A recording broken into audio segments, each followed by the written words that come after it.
திருச்சிற்றம்பலம். திருநாவுக்கரசு சுவாமி அருளிய தேவாரம் 4ஆம் திருமுறை. பண் திரு நேரிசை. தலம் திரு அதிகை வீரட்டானம். பதிகம் 28. பாடல் 3. நாதனார் என்னும் நாளும் நடுங்கினராகி தங்கள் ஏதங்கள் அறிய மாட்டார் இணையடி தொழுதோம் என்பார்.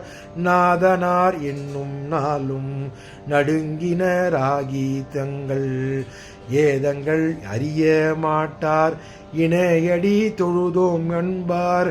இணையடி தொழுதோம் என்பார். இணையடி தொழுதோம் என்பார். ஆதனான் அவன் என்று ஆதனான் அவன் என்று எல்லிகை அதிகை வீரட்டனே என்.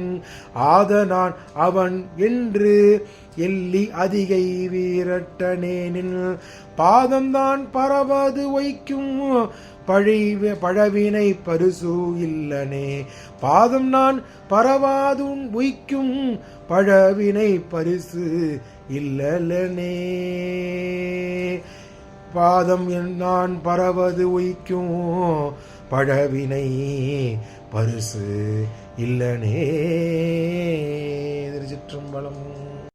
திருச்சிற்றம்பலம். இந்த 3ஆம் பாடல் விளக்கத்தை பார்த்து விடலாம். இந்த 3ஆம் பாடல்ல சான்றோர்கள் எப்பொழுதும் தம்மை பெருமானின் அடிமை என்று நினைத்து கொண்டு வாழ்வதால் தான் யான் எனது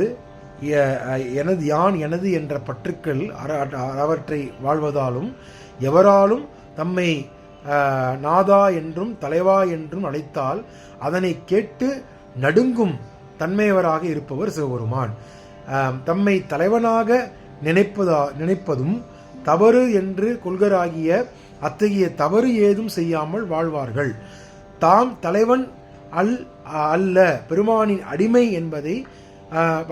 என்பதை பதிலாக உணர்த்தும் வண்ணம் சிவபெருமான் இணையடிகளை தாம் தொழுகின்ற தன்மையை குறிப்பிடுவார்கள். ஆதனால்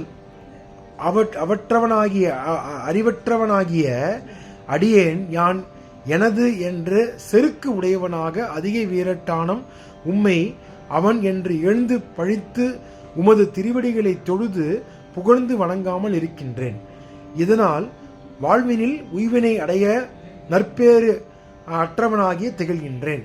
சிவபெருமானே, நீர்தான் என்னை இந்த தன்மையை மாற்றி அருளிட வேண்டும் என்று சொல்கின்றார். இந்த பாடல்ல அவர் ஆணவம் மிக்கவராக உள்ளதாக கூறுகின்றார். ஆணவம் மிக்கவராகிய தம்மை சான்றோர்கள் இப்பொழுதும் ஆணவர்களாக நினைக்க மாட்டார்கள். அதுபோன்று தம்மையும் ஆணவம் இல்லாமல் மாற்றி இந்த அதிக வீரட்டான தளத்தில் இருக்கும் எம்பெருமானே என்னை மாற்றி அருள் புரிய வேண்டும் என்று சொல்லி இந்த பாடலை முடிக்கின்றார் அப்பர் சுவாமி. திருச்சிற்றம்பலம்.